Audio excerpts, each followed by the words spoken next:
Amazing. Granny, thank you so much for being here. Have a seat.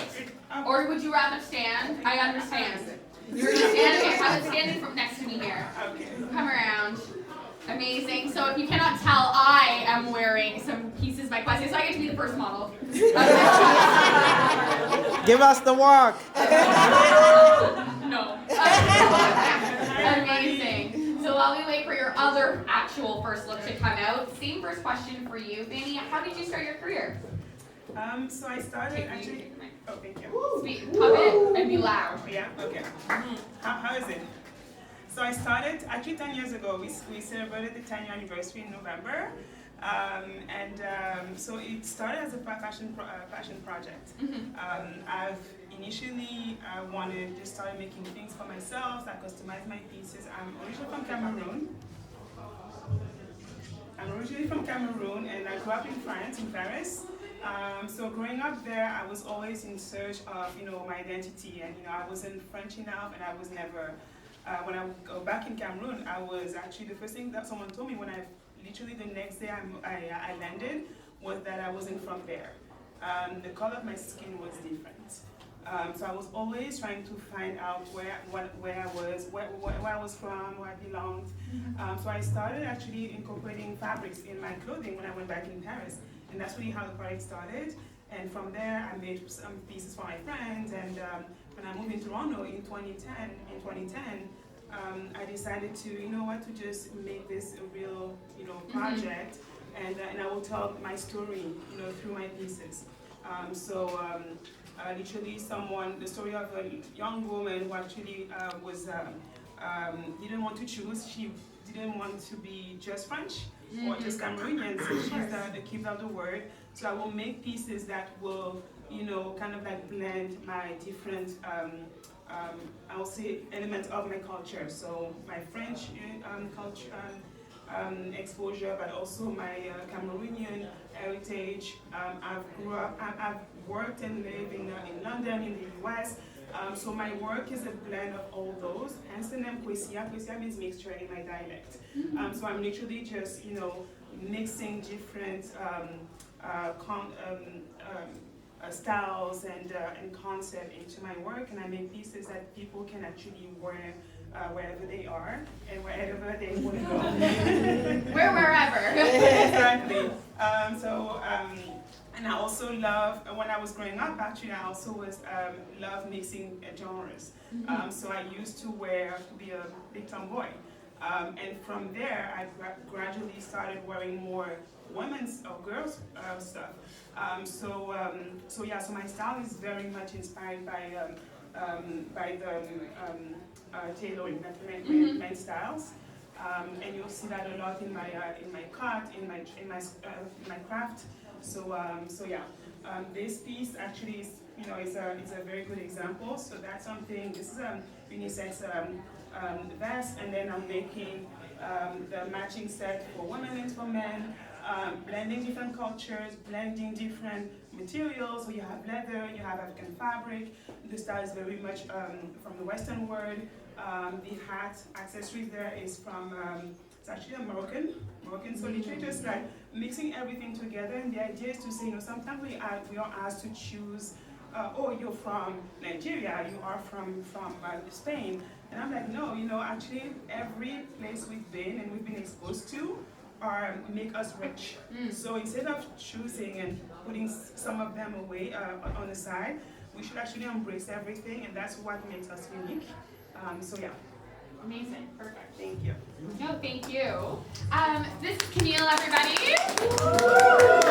Camille recently modeled at New York Fashion Week for Nicolas Lebrum and has been featured in Harper Bazaar, Elle, Singapore, like so many magazines that I lost track. So congratulations to you and your amazing career. Round of applause for Camille. We touched a lot on, I think, like where the inspiration comes from, the different textures, all of the different walks of life, and like places that have come together to make your brand. So I'll ask you another question that I also asked Demaine is, how does your race impact your work or your designs? And I think it looks somewhat obvious, but I would really love for you to extrapolate on that.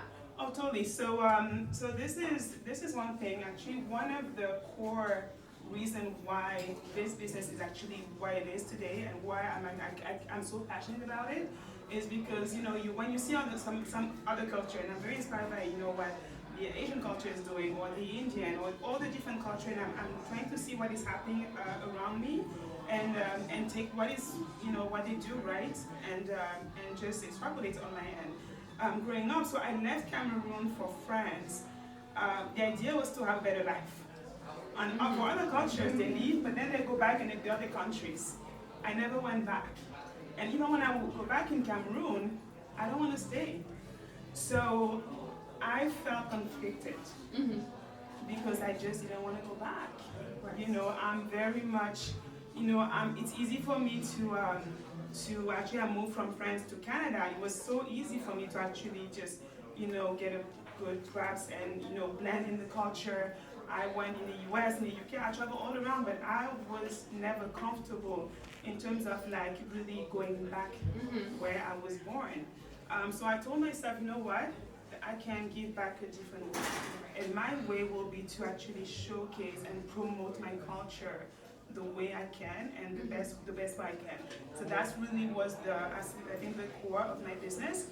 So that's why I use a lot of African fabric. I'm very big into that. And also there's a lot of misconception about just the African culture. So when you say it is from Africa, there's a negative connotation, and we have to be we have to face that. So I said, I want to be part of the narrative, and I also want to rewrite the narrative in my way. So I actually thank you. So I will make pieces that people want to wear, not only African people, but people from everywhere. I want them to feel excited about it. I'm very specific on how I choose my fabric as well, because I want to tailor to everybody. I think that for acceptance, we need exposure and we need understanding. And for people to understand that, they need to be exposed to us. So I choose my fabric a very specific way, depending on my target market, where I want my customers to wear them, how I want them to experience my pieces. And so I use also, I'm very careful also in literally just making sure that it's very authentic. So I won't settle for less. So I go for the best qualities. When this is uncarried fabric, so I will usually make sure that this is, because you have so many different, you have African print and African fabric. Those are totally different things. When I go for mud cloth, I also do that on the core. Mud cloth, you have the print and then you have the woven mud cloth. So I really go for the very traditional fabrics, because I want to introduce the right one to my audience. And that's really my way of giving back. Making sure that even if I don't go back there physically, I can still contribute in showcasing the culture the best I can. Amazing. Thank you so much, Camille. Thank you. Absolutely stunning. And you touched a little bit on the next question that I want to ask you, and I think that I face this question quite a bit in terms of media. A lot of people might see what I'm wearing who are in the audience who are not of the Black Afro-Caribbean descendant community, and wonder if it's for them, if they're allowed to wear it. And so I'm curious about towing the line between appreciation and appropriation, and if someone genuinely wants to support you and buy your stuff, how do we feel about that? Where do we improve upon this, and how do we lean more towards general celebration? Thank you. So this is a really important question and an important conversation to have. So when I look at the audience, we are very diverse. Take a look at the piece she's wearing, Hillary is wearing today. Regardless if you're white or black, do you think that this is something that you could wear?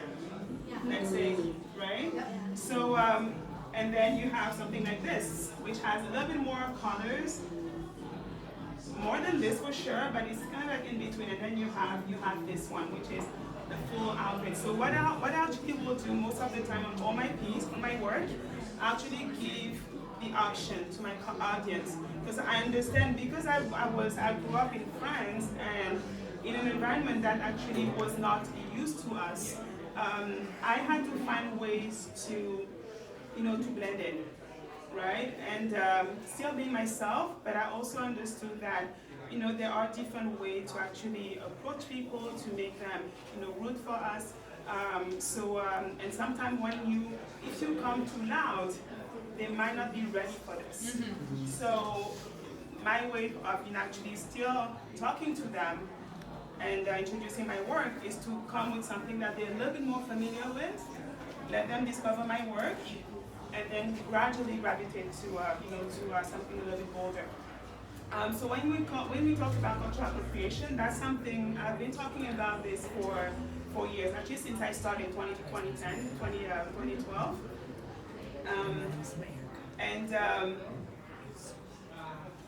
I think there's a big difference between appropriation and appreciation. Absolutely. And we really have to draw the line. I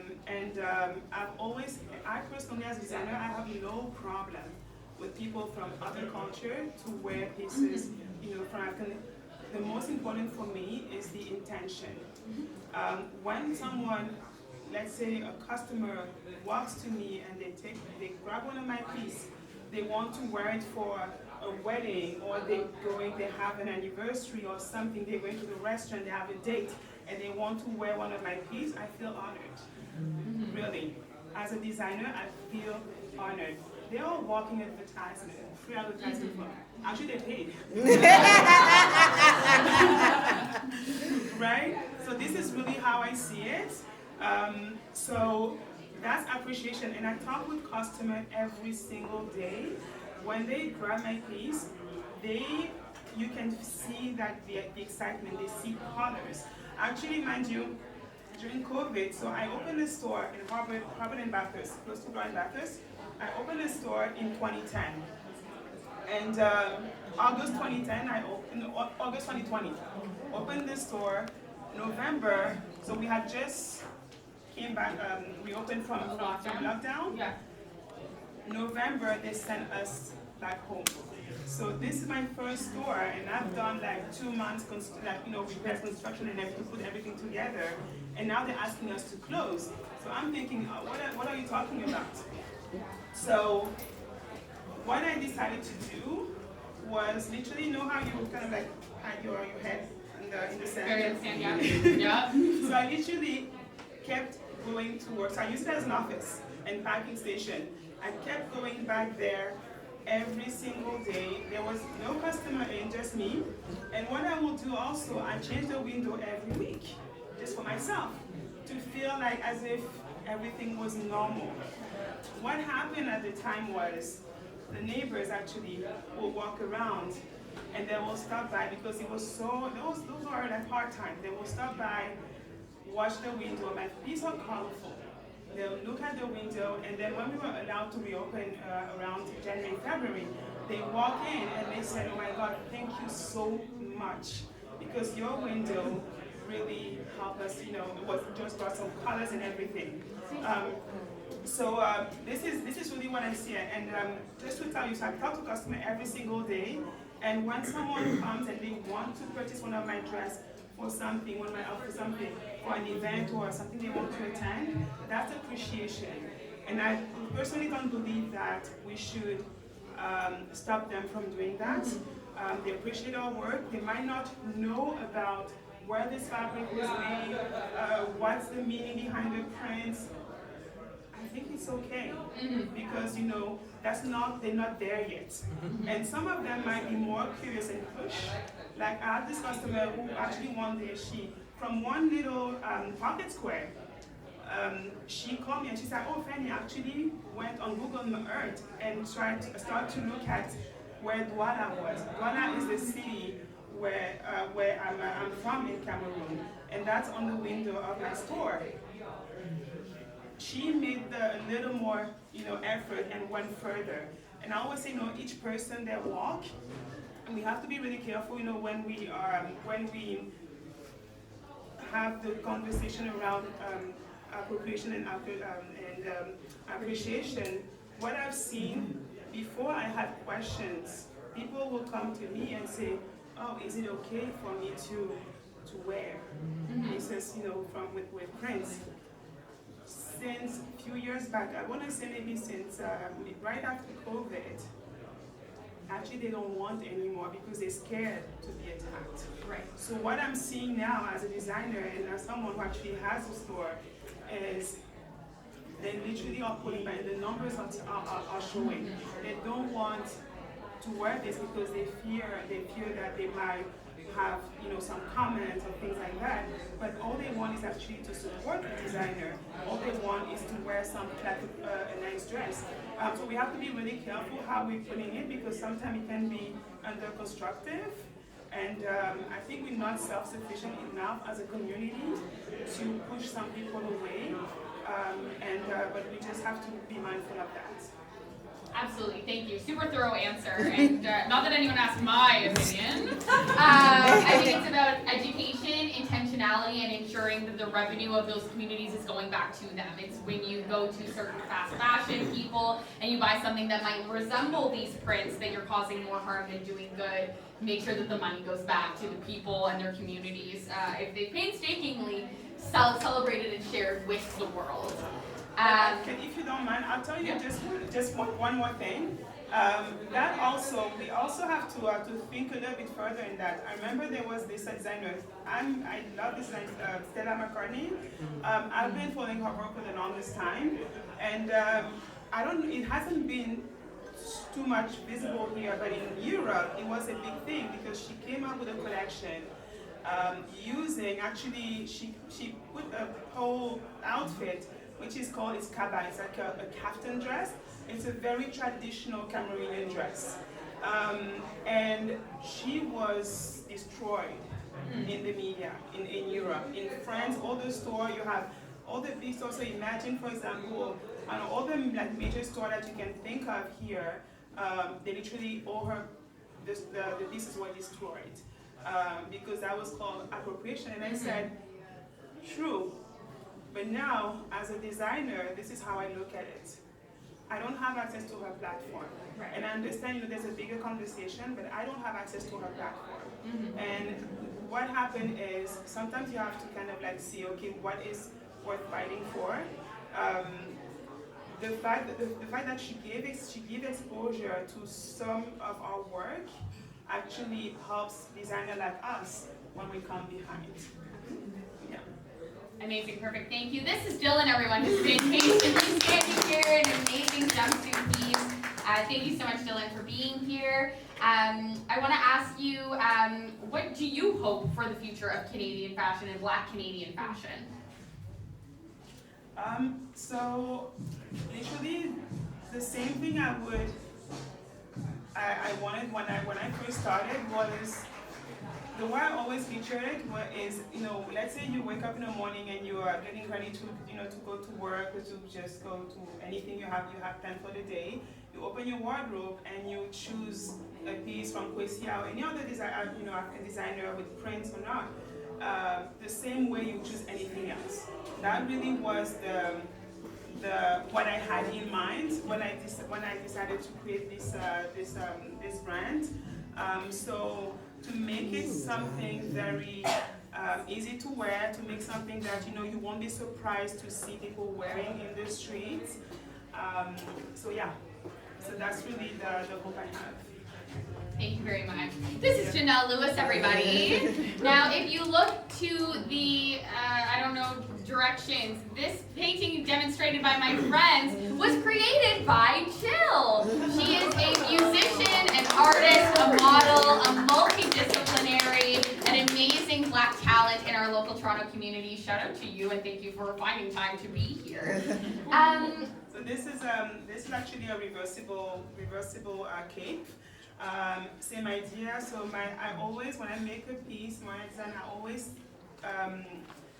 make sure that I cover everybody. If you like patterns and you want something a little bit more playful, then you have the one side that has the prints. And if you want something a little more subtle, you just return it, and then you have the blue part on the other side. So yeah, so that's really the way what I found to speak the language of each person. So either just kind of like make them discover my work and give them something a little bit more subtle, or they can return it and have something with prints. Absolutely amazing. What legacy do you hope to leave behind when you think about what you're creating, what you're doing, even in terms of what you said about like how your storefront impacted so many people in your neighborhood and your community? So coming from so many different, places, the heritage, what legacy do you hope to leave behind? I just hope that I've been able to first of all to inspire others, especially when I moved in Toronto, and I've been in different bigger large cities, and you just don't see that much work of our pieces in large city in the downtown core. It's not visible. It will be most of the time in the suburbs or in certain area. And so when I moved in Toronto, it was missing, and I decided that all the shows that we'll be in the center of the city. My store, same thing, has to be very central. So I really hope that I will inspire others to do the same, to just occupy space, to be really intentional when they are, when they're launching their business, when they are create a fashion line, not just because it's glamorous, but also maybe try to push the conversation. So I really hope that I've been able to inspire people to do just that. Absolutely amazing. Thank you so much. Thank you, Jenelle, very, very much, and thank you, Fanny. First of all, thank you for dressing me tonight. I think I look good. Thank you so much, and please go enjoy. If anyone has any questions for Fanny, she will be here for a little bit. And now I will welcome my next